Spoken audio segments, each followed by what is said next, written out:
Hey everyone, Radhe Radhe. तो एकादशी आने वाली है। तो यह एकादशी सबसे बड़ी एकादशी होती है। ऐसा कहा जाता है कि जो इस दिन व्रत करता है उसे एक ही दिन में सभी एकादशियों का फल मिल जाता है। इस साल निर्जला एकादशी का व्रत कब है, चलिए जानते हैं इस बारे में। 6 जून को रखा जाएगा एकादशी का व्रत, निर्जला एकादशी का। लेकिन निर्जला एकादशी का व्रत बहुत कठिन होता है। इस दिन व्रत रखने का संकल्प करके पूरे दिन निर्जला रहना पड़ता है और अगले दिन दान करके और ब्राह्मण को खाना खिलाकर जो व्रत का पारण किया जाता है। यह व्रत जेठ माह के शुक्ल पक्ष की एकादशी तिथि को किया जाता है। एक तरफ जहां एकादशी में अन्न का संयम करना पड़ता है, वहीं निर्जला एकादशी में जल का संयम करना पड़ता है। इस दिन निर्जला रहकर दान पुण्य करने के बहुत अधिक महत्व है। इस दिन जो व्रत रखता है और दान पुण्य करता है उसे कई गुना अधिक फल मिलता है। इस व्रत में नियमों का भी पालन करना पड़ता है, तभी व्रत सफल माना जाता है। एकादशी की जो कथा है वह भीम से जुड़ी हुई है। तो इस व्रत का पौराणिक महत्व है। एक बार भीम ने व्यास जी से कहा कि मैं भूखा नहीं रह सकता, इसलिए मुझे कोई ऐसा व्रत बताए जिसे करने से स्वतः शक्ति हो जाए। तब व्यास जी ने कहा कि तुमसे वर्ष भर की संपूर्ण एकादशी नहीं हो सकती, तो केवल एक निर्जला एकादशी कर लो। इस दिन व्रत रखने से संपूर्ण एकादशी का फल जो है ना आपको मिल सकता है। तभी से इस एकादशी को भीमसेनी एकादशी भी कहा जाता है। इस व्रत में स्नान और दान का बहुत अधिक महत्व है। ऐसा कहा जाता है कि इस व्रत को रखने वाला स्वर्ग को जाता है।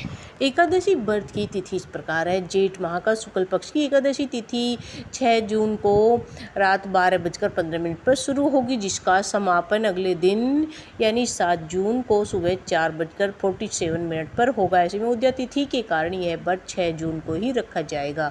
एकादशी का पारण द्वादशी के दिन 7 जून को किया जाएगा। तो निर्जला एकादशी के दिन जरूर करें यह अचूक और चमत्कारी उपाय। तो एकादशी के दिन कुछ उपाय करने से जो भगवान विष्णु और माँ लक्ष्मी की कृपा जो हम पर बरसती है, जिससे घर में सुख शांति और धन की वृद्धि होती है। तो निर्जला एकादशी की जो कुछ रेमेडी है वो इस प्रकार है। सबसे पहले आपको करना है, जो भगवान विष्णु जी को तुलसी बहुत ही अत्यंत प्रिय है, तो निर्जला एकादशी के दिन तुलसी माँ की पूजा करें और तुलसी की जड़ में जो कच्चा दूध जरूर अर्पित करना चाहिए। और सेकंड रेमेडी है, जो पीपल वृक्ष होता है ना, तो वो पीपल वृक्ष की आपको पूजा करनी है। वो भगवान विष्णु का ही रूप माना जाता है। निर्जला एकादशी के दिन पीपल के वृक्ष की पूजा करें और जड़ में दूध मिश्रित जल अर्पित जरूर करना चाहिए। पीले रंग का प्रयोग हमेशा हमें जो निर्जला एकादशी में करना चाहिए। पीले रंग के वस्त्र, फल और अनाज का प्रयोग हमें निर्जला एकादशी में जरूर करना चाहिए। तो निर्जला एकादशी के दिन जो हमें प्याऊ लगवानी चाहिए और जो जल का दान जरूर करना चाहिए। तो निर्जला एकादशी के दिन हमें जो कुछ मंत्र जाप जरूर करना चाहिए। ओम नमो नारायण मंत्र का जाप जरूर करना चाहिए। इस व्रत का फल जो मिलता है और भगवान विष्णु इससे बहुत ज़्यादा प्रसन्न होते हैं। तो निर्जला एकादशी के दिन बुराई से दूर रहे और अच्छे कर्म करे, इससे पुण्य की प्राप्ति होती है और किसी की चुगली चपाटी ना करे। तो निर्जला एकादशी के दिन घर की साफ सफाई जो हमें एक दिन पहले ही कर लेनी चाहिए, और जिससे कि सकारात्मक वातावरण बना रहता है हमारे घर में।